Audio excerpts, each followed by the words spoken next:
नमस्कार दोस्तों, आध्यात्म के एक और नए अंक में आपका हार्दिक स्वागत है। दोस्तों, शारदीय नवरात्रि का चौथा दिन मां कुष्मांडा को समर्पित है। इसी कड़ी में आज हम शारदीय नवरात्रि के चौथे दिन की कथा, मां कुष्मांडा की कथा, उनकी पूजा विधि और मंत्र का विवरण आपके बीच में प्रस्तुत करने जा रहे हैं।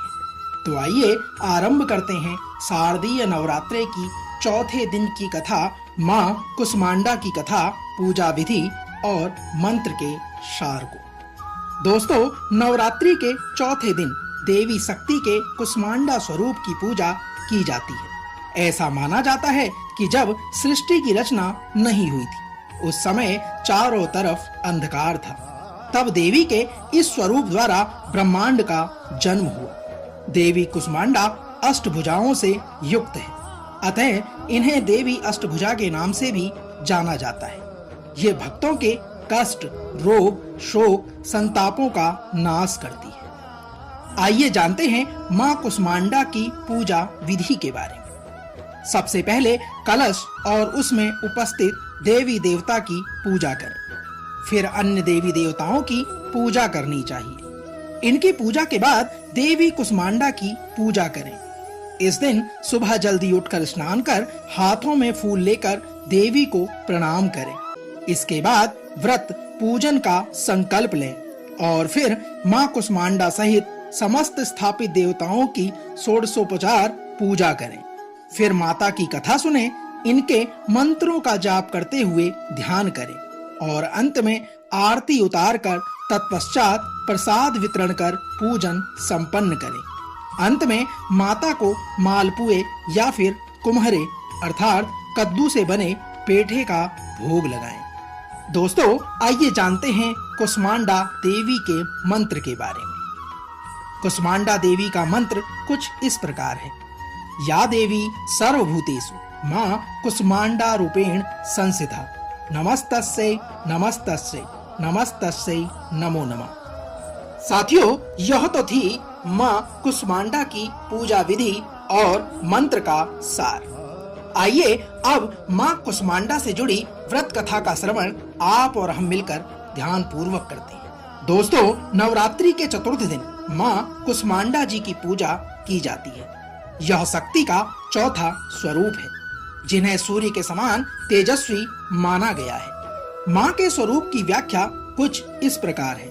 देवी कुष्मांडा व उनकी 8 भुजाएं हमें कर्म योग जीवन अपनाकर तेज अर्जित करने की प्रेरणा देती है। उनकी मधुर मुस्कान हमारी जीवन शक्ति का संवर्धन करते हुए हमें हंसते हंसते कठिन से कठिन पथ पर चलकर सफलता पाने को प्रेरित करती है। अपनी मंद हंसी द्वारा अंड अर्थात ब्रह्मांड को उत्पन्न करने के कारण इन्हें कुष्मांडा देवी के नाम से अभिहित किया गया है।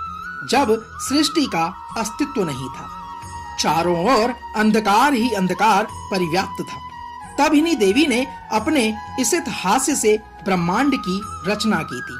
अतः सृष्टि की आदि स्वरूपा आदि शक्ति भी इन्हें ही कहा गया है। इनकी 8 भुजाएं हैं। इनके 7 हाथों में क्रमशः कमंडल, धनुष, बाण, कमल, पुष्प, अमृतपूर्ण, कलश, चक्र तथा मदा है। 8वें हाथ में सभी सिद्धियां और निधियों को देने वाली जपमाला है। दोस्तों, एक पौराणिक कथा के अनुसार ऐसा कहा जाता है कि जब सृष्टि का अस्तित्व नहीं था, तब इन्हीं देवी ने ब्रह्मांड की रचना की थी। यही सृष्टि की आदि स्वरूपा आदि शक्ति है। इनका निवास सूर्य मंडल के भीतर के लोक में है। वहां निवास कर सकने की क्षमता और शक्ति केवल इन्हीं देवी में है। मां कुष्मांडा के शरीर की कांति और प्रभा भी सूर्य के समान ही दीप्तिमान है।